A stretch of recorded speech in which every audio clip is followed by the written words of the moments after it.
Morning students, आज हम सूरदास के पद काव्य से प्रश्न उत्तर कर रहे हैं। पहला प्रश्न है, गोपियों द्वारा उद्धव को भाग्यवान कहने में क्या व्यंग्य निहित है। तो गोपियों ने उद्धव को भाग्यवान नहीं कहा है, अपितु उस पर एक कटाक्ष किया है। गोपियों द्वारा उद्धव को भाग्यवान कहने में वक्रोक्ति है। वे दिखने में प्रशंसा कर रही हैं, किंतु वास्तव में कहना चाह रही है कि तुम बड़े अभागे हो कि प्रेम का अनुभव नहीं कर सके, न ही किसी के हो सके, न किसी को अपना बना सके। तुमने प्रेम का आनंद जाना ही नहीं, यह तुम्हारा दुर्भाग्य है। इसमें हम और भी बात को बढ़ा सकते हैं कि तुम श्री कृष्ण के पास रहकर भी उनके रूप सौंदर्य के दर्शन नहीं कर सके, उनकी भक्ति में लीन नहीं हो सके, उनके लिए तुम्हारे मन में अनुराग उत्पन्न नहीं हो सका। तुम फिर कैसे इंसान हो, क्योंकि तुम तो एक कमल के पत्ते के समान हो जो जल में रहकर भी पानी से अछूता रहता है। तुम उस तेल से लिपटी हुई गगरी के मटकी के समान हो जो जल में कितना भी डूब जाए लेकिन पानी को अपने ऊपर जरा सा भी असर नहीं होने देती। तो इस प्रकार से व्यंग्य किया गया है। प्रश्न नंबर 2 है, उद्धव के व्यवहार की तुलना किस किस से की गई है। तो उद्धव की व्यवहार की तुलना 2 वस्तुओं से की गई है। एक तो है कमल के पत्ते से जो पानी में रहकर भी गीला नहीं होता, दूसरा है तेल में डूबी गागर से जो तेल के कारण पानी से गीली नहीं होती। प्रश्न नंबर 3 है, गोपियों ने किन किन उदाहरणों के माध्यम से उद्धव को उलाहने दिए हैं। गोपियों ने निम्नलिखित उदाहरणों के माध्यम से उद्धव को उलाहने दिए हैं। नंबर 1 है, उन्होंने कहा है कि उनकी प्रेम भावना उनके मन में रह गई है। वे न तो श्री कृष्ण से अपनी बात कह पाती है, न अन्य किसी से। जो लाइन आई थी ना, मन की मन में मांझ रही, तो उस लाइन से ये है।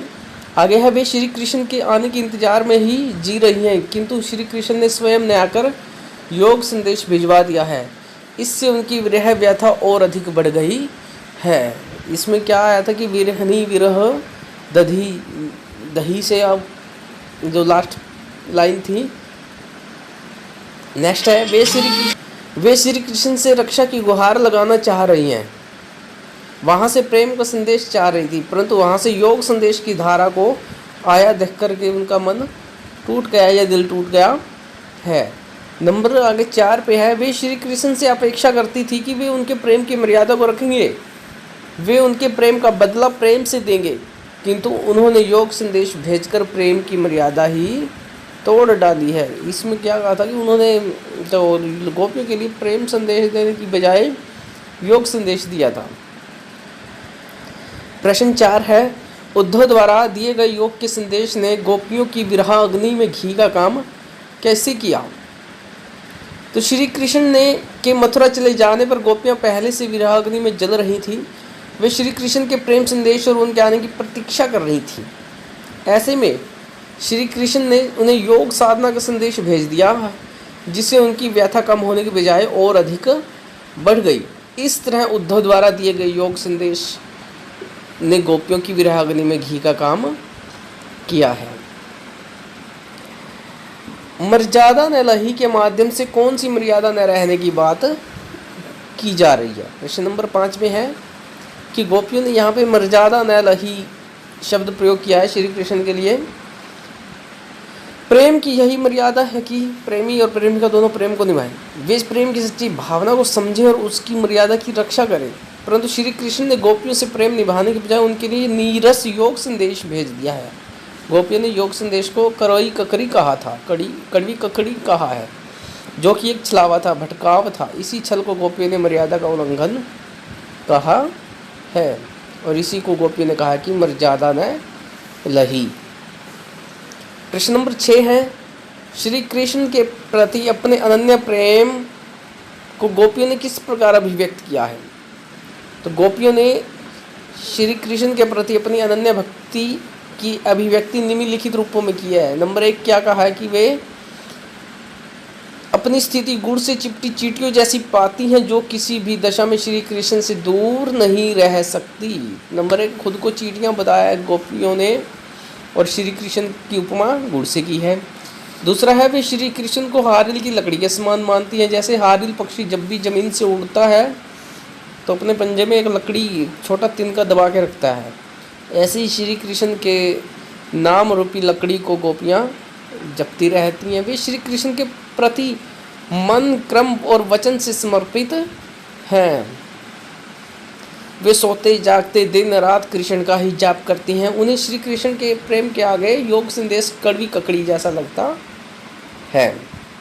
प्रश्न 7 है, गोपियों ने उद्धव से योग की शिक्षा कैसे लोगों को देने की बात कही है। तो वही जिन मन चक्री है, जो मन भटकता रहता है, उनके लिए कहा था। सीधी बात है, गोपी ने उद्धव को कहा कि वे योग की शिक्षा ऐसे लोगों को दे जिनके मन स्थिर नहीं है, जिनके हृदय में श्री कृष्ण के प्रति सच्चा प्रेम नहीं है, जिनके मन में भटकाव है, दुविधा है, भ्रम है और चक्र है। ऐसे लोगों को योग संदेश देने की बात कही है।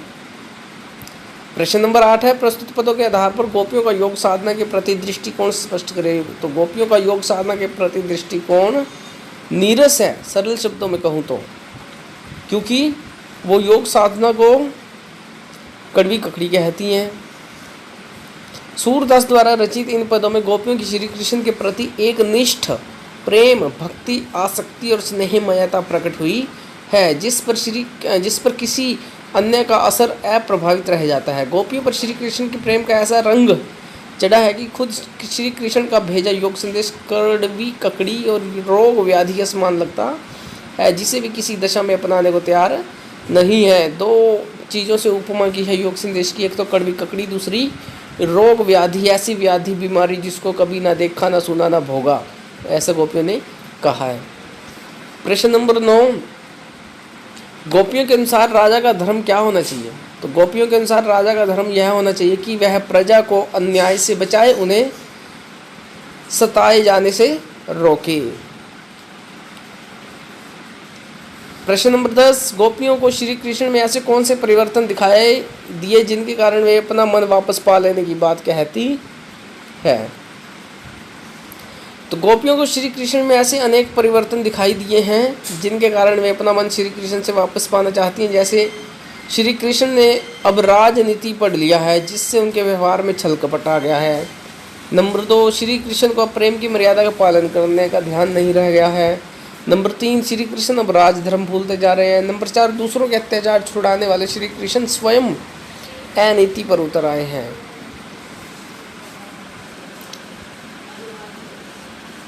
प्रश्न नंबर 11, गोपियों ने अपने वाक चातुर्य के आधार पर ज्ञानी उद्धव को परास्त कर दिया है। उनके वाक चातुर्य की विशेषताएं लिखिए। गोपियां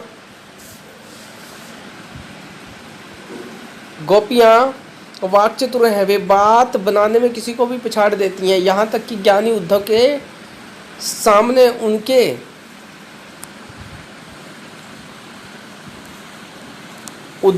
सामने गूंगे होकर खड़े रह जाते हैं। इस शब्द को आप ठीक कीजिएगा अपनी कॉपी में,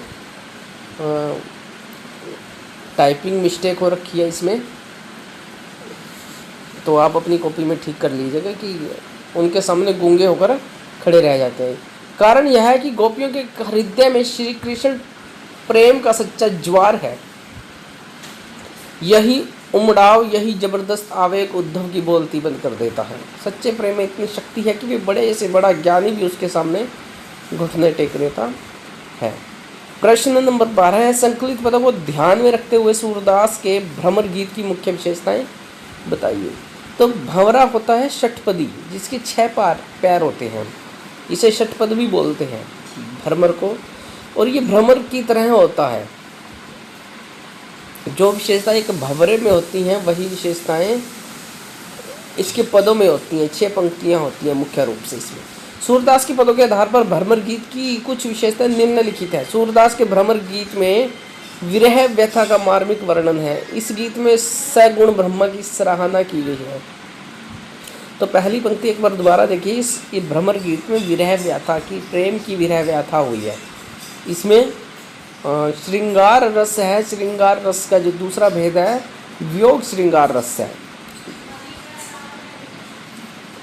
दूसरी लाइन है, इसमें सगुण ब्रह्मा की सराहना की गई है। ब्रह्मा 2 प्रकार के माने गए हैं। ब्रह्म जिसे कहते हैं सगुण ब्रह्म और निर्गुण ब्रह्म। सगुण ब्रह्म वह होता है जिसमें अपने भगवान की हम पूजा अर्चना करते हैं, उसका एक रूप होता है। मनुष्य की तरह व्यवहार करते हुए दिखाया जाता है। मूर्ति होती है, उसका रंग रूप, कपड़े, वस्त्र सब एक। और निर्गुण ब्रह्म होता है जिसमें ब्रह्मा का कोई आकार नहीं होता, भगवान का कोई आकार नहीं होता, वो निराकार है, बस व्याप्त है कण कण में। तीसरी लाइन है, इसमें गोपियों के माध्यम से उपालंब, उलाहना, वाक पटुता, वाक चतुरता, चतुराई, व्यंग्यात्मकता, ताना आदि का भाव मुखरित हुआ है। गोपियों का श्री कृष्ण के प्रति एक निष्ठ प्रेम का प्रदर्शन है।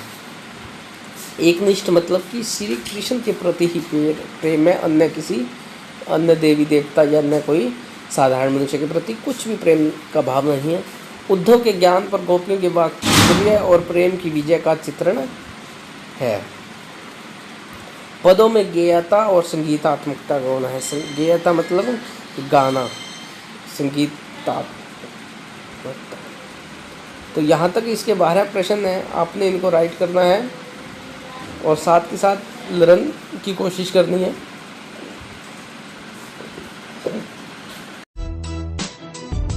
Powered by PK Star 007.